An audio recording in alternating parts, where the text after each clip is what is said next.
Topex says NCAA just proved it can still hang with UAAP.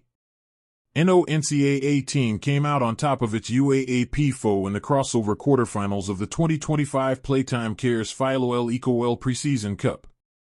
Benilde got beat by the University of the Philippines. Letran was down by National UAAC was defeated by University of Santo Tomas. And Arellano got routed by La Salle. While the results told a straightforward story, Green Archers shot caller Topex Robinson sees a silver lining he hopes the NCAA and its fans can sense as well. These NCAA teams now have really great systems being run by great coaches.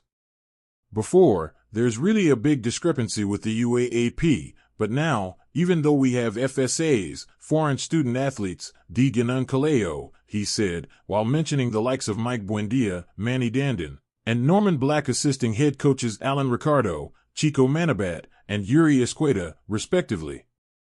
That's good for Philippine basketball. The NCAA today proved they deserve fair limelight.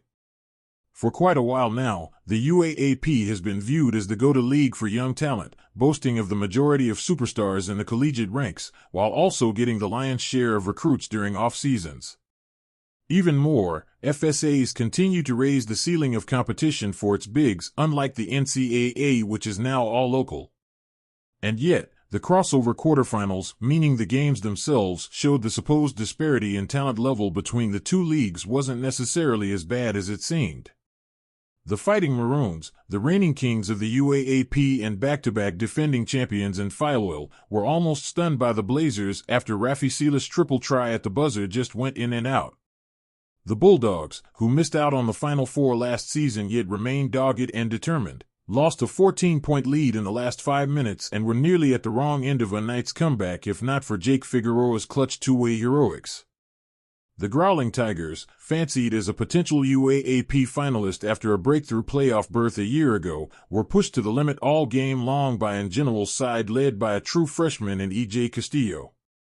And the undefeated and fully loaded Green Archers, despite the 18-point margin in the final score, needed to turn it on in the third quarter just to fend off the upstart Chiefs, who leaned on the likes of TMC Angatan and Maverick Vinoya, or players whose names have never been heard and said by most basketball fans.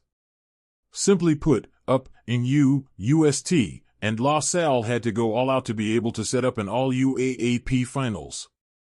And that is good news for Philippine basketball, if the Green and White's head coach is to be believed. Coming from the NCAA, whenever we played UAAP, parang tryout sa man sabi namin, kung anong mga di nabibigay sa 10, dito natin babawian ang UAAP, said Robinson, who suited up for San Sebastian in college and started his coaching career with his alma mater before turning Lyceum into a contender. Ang tingin namin sa kanila before, mga papogi. So I'm really happy to see these NCAA teams competing with the UAAP today. With that, despite the criticisms hurled at it in recent history, the NCAA just proved it can still go toe-to-toe with the UAAP. And now entering its second century of existence, the grand old league is here to stay, without a doubt.